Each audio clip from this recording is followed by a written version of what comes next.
साताऱ्यातील केसरकर पेठ ते अगदी जागतिक स्तरावरचा जो तुमचा जो काही प्रवास झालेला आहे त्या प्रवासाविषयी आज खरं तर आमचे दर्शक सुद्धा जाणून घेण्यासाठी इच्छुक आहे.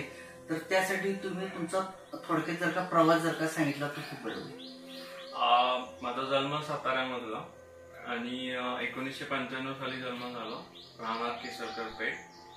तसं बघता माझं घरच्यांचं साधं कुटुंब होतं एकदम, आणि एकदम लोअर मिडल क्लास. जेवढं सकाळ संध्याकाळी जेवढं जेवता येईल तेवढंच इन्कम होतं, म्हणजे थोडक्यात जेवढं अर्निंग होतं तेवढं स्पेंडिंग होतं. सो असं काही फॅन्सी लाईफ किंवा जे चाइल्डहुड म्हणतो आपण तसं काही गेलं नाही. बट या पलीकडे जाऊन मला हे नमूद करावं वाटतं की माझ्या मम्मी पप्पांचा म्हणजे आई वडिलांचा जो सॅक्रिफाईस आहे आम्हाला घडवण्यासाठी ते खूप मोठं आहे. म्हणजे जरी फायनान्शियल स्टॅबिलिटी नसेल तरी त्यांचा जो बालसंस्कार म्हणतो आपण, ते संस्कारातून त्यांनी जे शिकवलं आम्हाला तेच तिथूनच जर्नी स्टार्ट झाली.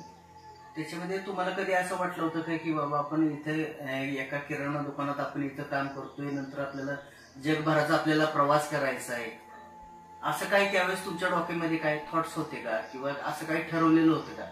नाही, तेव्हा तर काही आयडिया नव्हती, कारण आमचं शॉप होतं 2000 साली. त्यावेळेस माझं वय वर्षात खाली 5 वर्ष असेल.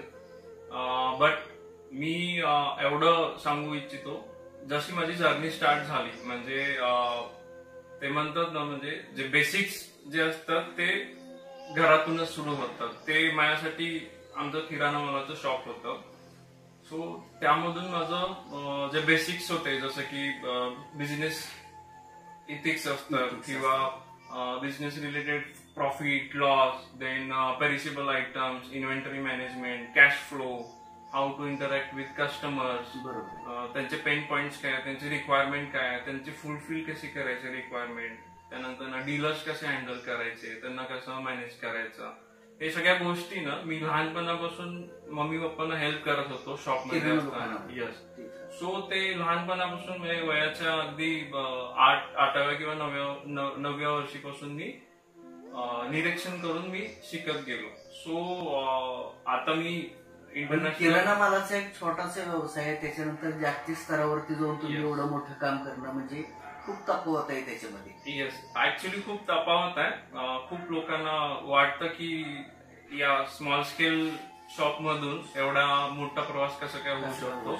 बट मला असं वाटतं म्हणजे आयुष्य जगण्यासाठी जे मूलभूत गरजा आहेत ते एकदम बेसिक आहेत. त्याच्यामध्ये त्याला तुम्हाला कोणती डिग्री लागत नाही किंवा कुठलं एकदम फॅन्सी एज्युकेशन लागत नाही. जे मूलभूत गरजे, जे इथिक्स आहेत, ऑनेस्टी, इंटिग्रिटी, याच्यावर जर का तुम्ही कमांड ठेवली आणि फॉलो करत राहिला तर तुम्ही नेमकंच करू शकता, नक्कीच करू शकता. आकाशजी, आज तुम्ही एवढ्या कमी वयात डॉक्टरेट पदवी सुद्धा घेत आहात, तर त्याविषयी आमच्या दर्शकांना थोडं सांगितलं तर खूप बरं होईल. त्यांची इच्छा होती की माझ्या मुलांनी इंजिनियर किंवा डॉक्टर व्हावं. बट मला एक नमूद करावं असं वाटतं, 10th मध्ये मला चांगले पर्सेंटेज भेटलेले आणि वेळ होती 11th-12th ऍडमिशन घ्यायची. आणि ज्यावेळेस टेक्निकल एज्युकेशनला बरेच पालक 1-2 लाख रुपये फीस भरून घेत होते, त्यावेळेस प्रवास सांगतोय. सो मला चांगले मार्क असल्यामुळे मला तो टेक्निकल जी सीट होती ती फ्री ऑफ कॉस्ट भेटत होती. आणि माझे वडिलांचे मित्र त्याच कॉलेजमध्ये क्लर्क म्हणून कामाला होते. मग त्यांनी समजून सांगितलं की अरे तुम्हाला तर फ्री ऑफ कॉस्ट सीट भेटते, तुम्ही का नाही घेत, बाकीचे पालक तर पैसे भरतात 1-2 लाख रुपये. सो आम्ही त्यांच्या सांगण्यावरून आपण घेतली टेक्निकल सीट. बट आम्हाला पुढचं विजन माहित नव्हतं की जर का मला टेक्निकल सिलेक्ट करतोय तर बायोलॉजी मला कटतोय. सो तिथेच मग माझे डॉक्टर बनण्याचे दरवाजे बंद झाले. सो मग इथून पुढे काय तर मग 10th मध्ये माझं मॅथ्स आणि सायन्स चांगलं होतं. मग मी इंजिनिअरिंगकडे फोकस दिला आणि इंजिनिअरिंग होता होता पार पाडता पाडता मग मला एक विजन भेटलं की माझ्याकडे एक इंटरनॅशनल डिग्री असावी, एक फॉरेन कंट्रीजची. असं डॉक्टर नाही व्हायचं तर असं डॉक्टरेट पदवी मिळवायची. Yes yes yes. मग त्यासाठी गरजेचं काय तर मास्टर्स डिग्री असली पाहिजे, मग आपल्याकडे इंडस्ट्री मधला एक्सपिरियन्स असला पाहिजे, सो दॅट मग मी पुढे जाऊन अप्लाय करू शकतो बाहेर. सो बट त्याआधी पण माझा एक ट्राय झाला की US मध्ये जाऊन MBA करायचा. But due to some uncertainties like Donald Trump निवडून आले 2016 मध्ये, त्यांनी भारतीयांचे जागतिक स्तरावरती खूप मोठ्या अडचणी भारतीय तयार झालेले होते त्यावेळी. येस. सो मग ते विजाज रिस्ट्रिक्ट झाले, 2-2.5 लाख विजाज रिस्ट्रिक्ट झाले. त्यानंतर मला जी युनिव्हर्सिटी भेटत होती, वॉटन युनिव्हर्सिटी, जे की अमेरिकेमध्ये 2nd नंबरला येते, तिथली जी फीज होती 40-50 लाख रुपीज, त्यासाठी मग लोन घ्यायचं होतं. मग ते लोन घेण्यासाठी आमच्याकडे मॉर्गेज नव्हतं काही की आम्ही तारण ठेवू शकतो नाही घेऊ. मग अशा काही अडचणीत मग जीमॅट दिली, बट US मध्ये जाऊन MBA करता नाही आलं. मग तिथे स्वप्न ते तिथंच राहिलं. मग मी भारतामधूनच, पुण्यामधून माझी MBA डिग्री झाली आणि मी कंटिन्यू केलं इक्वल मध्ये, जी जर्नी मी सांगितली. बट तिथून जसं माझं, मी मगाशी सांगत होतो, एरिया सेल्स मॅनेजर पासून pan India international head, yes. So त्या जर्नीपर्यंत जाऊस तोपर्यंत मी परदेशवारी माझ्या सुरू झाल्या, GCC कंट्रीज मध्ये, आफ्रिकन कंट्रीज मध्ये. सो तिथे जाताना मग मला कळलं की आपली जी फील्ड आहे, मी ऍक्च्युली HVAC इंडस्ट्रीमध्ये काम करतो आणि त्या फील्ड रिलेटेड बरेच लोक रिसर्च करत नाहीयेत आणि आपल्या इंडियामध्ये ती टेक्नॉलॉजी किंवा ते डिजिटलायझेशन म्हणतो ते तेवढं अडॉप्शन नाहीये. सो मग मी डिसिजन घेतलं की वाय नॉट, की याच टॉपिकवर मी PhD करावी. मग त्यानंतर लहानपणापासून तर एक होतं की मला एक आंतरराष्ट्रीय दर्जाची डिग्री किंवा हे पाहिजे, डिग्री पाहिजे मला. बट मग मी सर्च सुरू केला की कोणत्या कंट्रीमधून घ्यावी ही डिग्री. मग स्वित्झर्लंड, जे मी आता कॉलेजमधून करतोय, Swiss school of business and management, ते जिनोवा मध्ये आहे स्वित्झर्लंडमध्ये. सो तिथे मी अप्लाय केलं. ते अप्लाय करताना माझं पूर्ण जर्नी होती, एज्युकेशनल बॅकग्राऊंड होतं, ते सगळं ब्रीफ केलं, माझा एक्सपिरियन्स ब्रीफ केला आणि मग मला ऍडमिशन भेटलं. मग तिथून तो डॉक्टरेटचा प्रवास सुरू झाला माझा SSBM मधून. मग आता तुम्हाला डॉक्टरेट पदवी मिळाली आहे का अजून मिळायची राहिलेली आहे? सो डॉक्टरेट होण्यासाठी ऍक्च्युली 4 स्टेजेस असतात. कॉन्सेप्ट पेपर असतो, लिटरेचर रिव्ह्यू असतं, त्यानंतर रिसर्च प्रपोजल असतं आणि फायनल जे स्टेप असते ते थिसिस रायटिंग असतं. तर माझे ऑलरेडी 4 स्टेप पूर्ण झालेले आहेत. आता माझं डिफेन्स आहे, जे की पॅनलिस्ट असतात आणि तिथे मला जे काही माझं रिसर्च वर्क आहे ते मला त्यांना ब्रीफ करायचं आहे. सो ते एक राहिलंय. बट हे करत असतानाच माझं एक जर्नल आहे, American journal of business science and philosophy. त्या जर्नलमध्ये माझा रिसर्च पेपर पब्लिश झाला.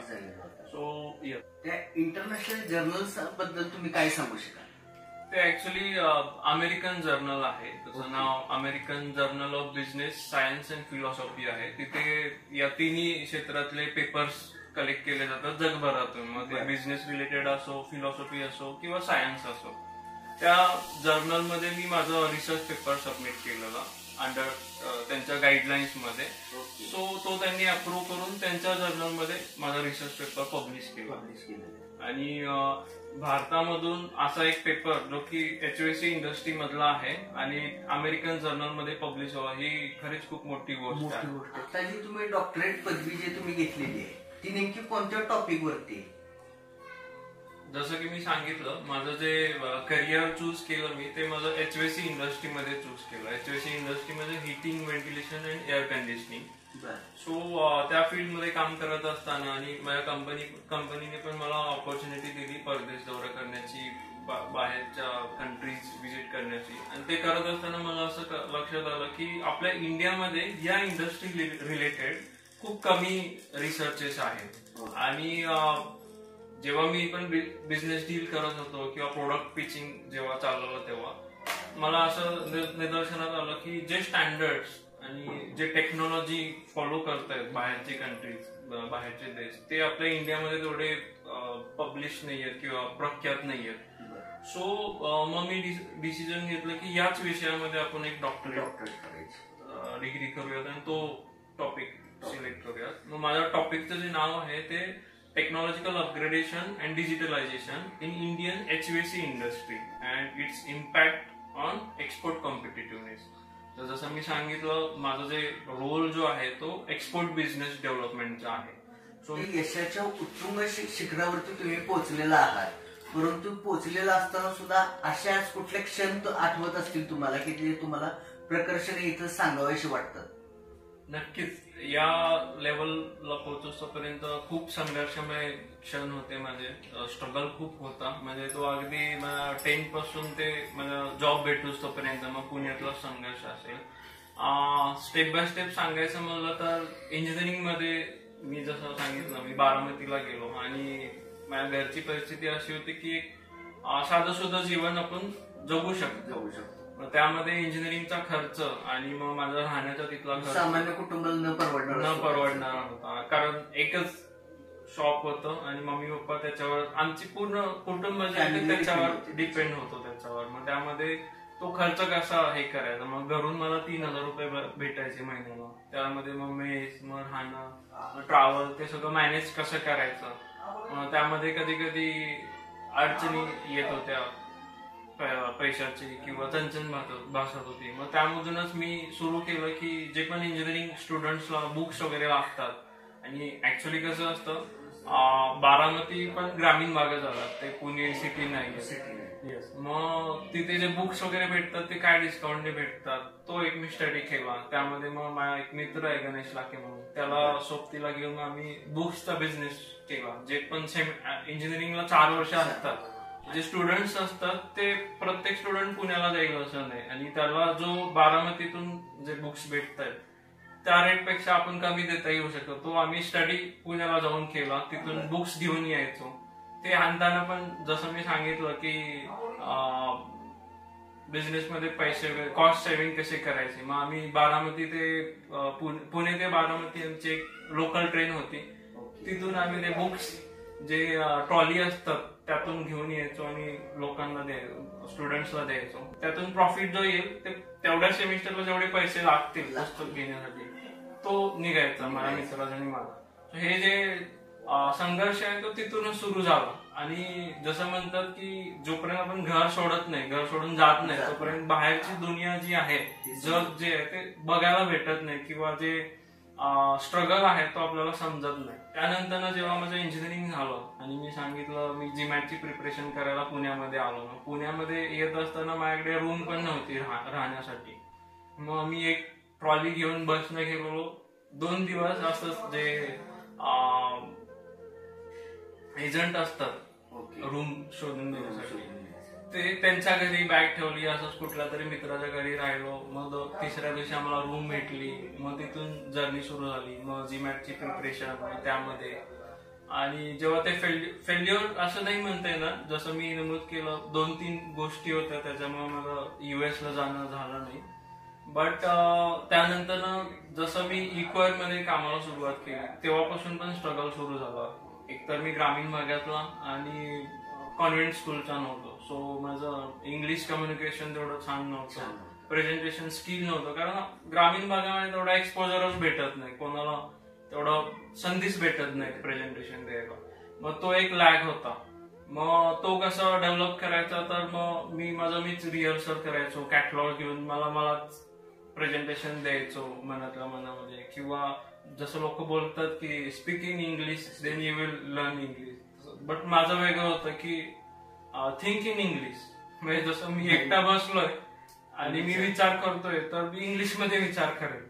सो तो खूप साऱ्या अशा गोष्टी आहेत त्याच्यामधून माझं प्रेझेंटेशन स्किल वाढलं कम्युनिकेशन स्किल वाढलं आणि मी या लेवलपर्यंत. अडचणीच माणसाला त्यातून मार्ग काढण्याचं शिकवत असतात. हो नक्कीच. तर परदेशातला तुमचा अनुभव कसा आहे. परदेशातला अनुभव सांगायचा झाला तर पहिलं तर तो संघर्षापासून सुरू होतो. कारण आपण इंडियन्स आहोत. मग जेव्हा आपण GCC कंट्रीज मध्ये जातो व्हिजिट करतो तेव्हा इंडियन्स लोकांना किती ऍक्सेप्टन्स आहे तिथून सगळ्या गोष्टी सुरू होतात. मग ते ज्यांना मला भेटायचंय त्यांच्यासोबत माझी बिझनेस मीटिंग आहे ते कसे ओपन अप होतील त्यांना मी कसं डिस्कस करू शकतो कम्युनिकेशन कसं मी वर घेऊन जाऊ शकतो या सगळ्या गोष्टी आहेत. मग त्यामध्ये एक मेन गोष्ट येते की तुमचं रिलेशनशिप कसे बिल्ड करता तुम्ही कस्टमर सोबत.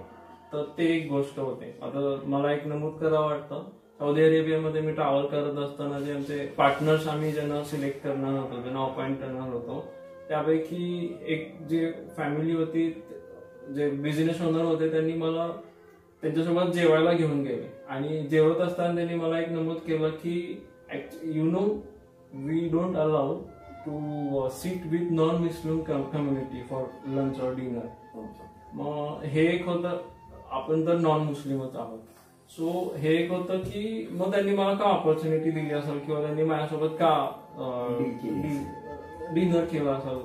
सो ते एक होतं की जे माझं स्किल सेट होता किंवा या क्षेत्रामध्ये जी माझी कामगिरी होती ती त्यांना कळली की ह्याचा प्रवास कसा आहे आणि हा जर का आपल्यासोबत कनेक्ट राहिला किंवा बिझनेस डील होत असेल तर आपण इथे काय डेव्हलप करू शकतो. आणि जी त्यांनी अरेबिक काहीतरी रेफर केलेलं, बट त्याचा मिनिंग असा होता की आय सी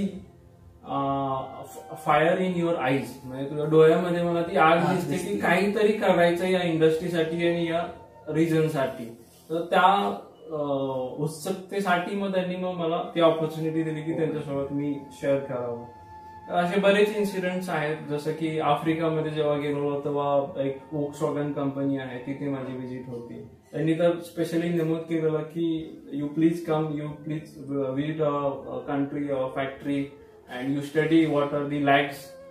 म्हणजे आमच्या फॅक्टरीमध्ये कसं प्रॉब्लेम्स आहेत, काय काय पेन पॉइंट्स आहेत, you study and you consult us की हे सोल्युशन्स आहे आणि व्हॉट यू कॅन डू. मग खूप छान होतं, एक्सपिरियन्सेस वाढत गेले जसजसे मी कंट्री व्हिजिट करत गेलो. आणि मला एकच कळत गेलं की जेवढं आपण फिरेल आपण जेवढ्या कंट्रीज व्हिजिट करेल, प्रत्येक कंट्रीची एक वेगवेगळी विशिष्ट आहे. म्हणजे कोणी बिझनेसमध्ये रिलेशनला प्राधान्य देतं, कोणी प्राइसला प्राधान्य देतं, म्हणजे लो कॉस्ट म्हणतो आपण सोल्युशन ते, किंवा टेक्निकल ऍडव्हान्समेंटला देतात, किंवा जे काही गव्हर्नमेंट रेग्युलेशन्स रूल किंवा स्टँडर्ड्स असतात ते प्रत्येक कंट्री वाईज व्हॅरी होतं. But it is up to you की how you are dealing with those countries and those people. त्यांना एका प्लॅटफॉर्मवर घेऊन यायचं आणि आपलं प्रोडक्ट किंवा आपलं बिझनेस डेव्हलपमेंट करून घ्यायचं, ते खूप चॅलेंजिंग असतं. बट एक्सपिरियन्सेस जे होते ते खूप छान होते. जसं माझी बाहेरची टूर सुरू झाल्या, बिझनेस टूर सुरू झाल्या, त्यातून मला खूप काही शिकायला भेटलं. आणि तेच जे डेव्हलपमेंट आहे ज्या कंट्रीमध्ये, जसं ऍडव्हान्समेंट आहे ते आपल्या इंडियामध्ये पण यावं ही माझी इच्छा आहे. मग आता इथं जी काही मुलं जे शिकतायत त्यांना तुम्ही कधीतरी परदेशातून इथं नॉलेज देण्याचा तुमचा काही मानस वगैरे आहे का? नक्कीच. आता या स्टेजवर येऊन मला असं वाटतं की हेच जर का मी लहान असताना किंवा माझ्या 10-12 मध्ये जरी मला कळलं असतं की हे इंडस्ट्री असते आणि असं एवढा मोठा स्कोप आहे, तर कदाचित माझं कामगिरी अजून काहीतरी वेगळी असते आणि खूप जास्त डेव्हलप असतो मी. याच्यामुळे मला असं वाटतं की जे ग्रामीण भागातली मुलं आहेत ज्यांना खरंच गरज आहे आणि जे इच्छुक आहेत की आपल्याला या क्षेत्रामध्ये कामगिरी करायची आहे, त्यांना मी नक्कीच गायडन्स देईल. त्यांनी माझ्यासोबत कनेक्ट राहावं. माझं लिंक्डइन अकाउंट आहे, त्याच्यावरून मी त्यांना सपोर्ट करेल. धन्यवाद. तुम्ही आमच्या स्टुडिओमध्ये आला, आमच्या दर्शकांनी एवढे तुम्ही मौलिक मार्गदर्शन सुद्धा केलेले, त्याबद्दल तुमचे खूप खूप धन्यवाद.